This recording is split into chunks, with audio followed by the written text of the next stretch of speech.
2 minutes of skipping. Start off with some singles, then start working on those double unders. Then we're going to go into 3 rounds of, 15. So stiff leg deadlifts with a press. So what we want to do, hold the dumbbell like this, a single dumbbell, and you're basically, with having a slight bend in the knees, you're just going to hinge at the hips. Kind of like a good morning. Exactly like a good morning, actually. So you deadlift here, up, then you're going to curl, keeping it close, and press. 15 of those. Moving with purpose. Then we're going to do 20 plank toe taps.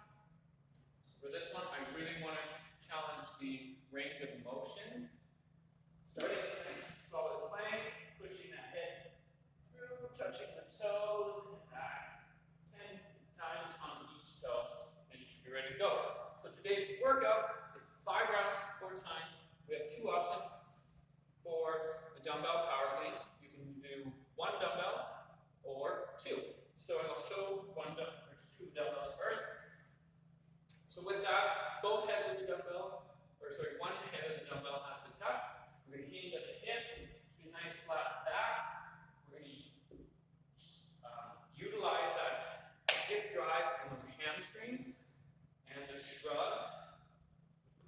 Get that up to the shoulder. Ending, standing up nice and tall. Bring back down, hinging at the hips.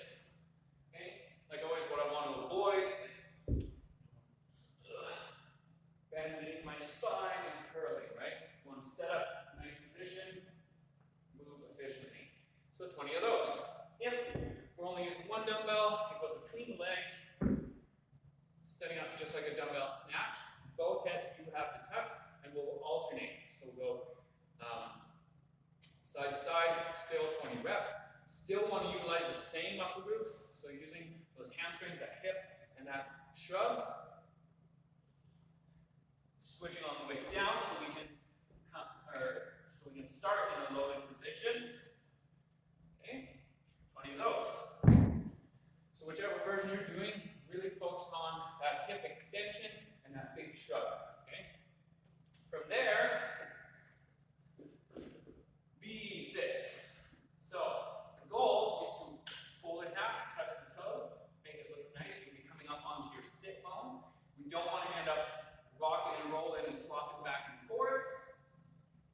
Arms extended, coming up. See, I'm on my toes here. I can pause, back down with control. What I want to avoid is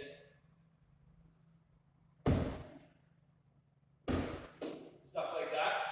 If you don't have control, try coming to a tuck. Same thing, I'm balancing on my sit bones, down. Or just moving to regular sit-ups, that's totally fine.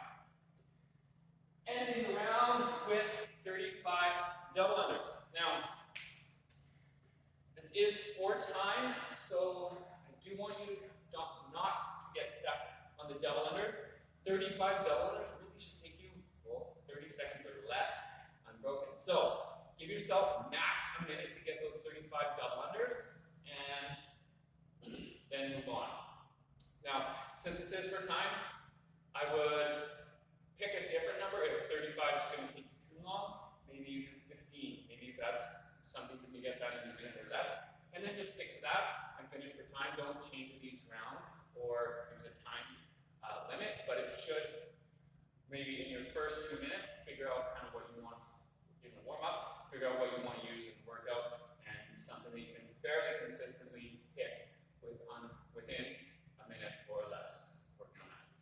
But do try to work on your double unders, even if it's 5 or 10. It doesn't matter if you're working on double unders for that minute. You're going to still be getting a great workout, and it's the only way that you're going to get better at double unders, right? Okay. So in terms of pacing, it really depends on your weights for those power cleans. I just don't want you to get sloppy. Focus on that proper technique. Going with a plan. Do some test reps before you start. Maybe you're like 20 is going to be too much to maintain. I do 10 and 10. Just try and stick to that. And with the V6 sits, just try to make them look nice and move consistently. But one thing, you can't really like rush them or you'll just start rolling around on the floor looking like a crazy person.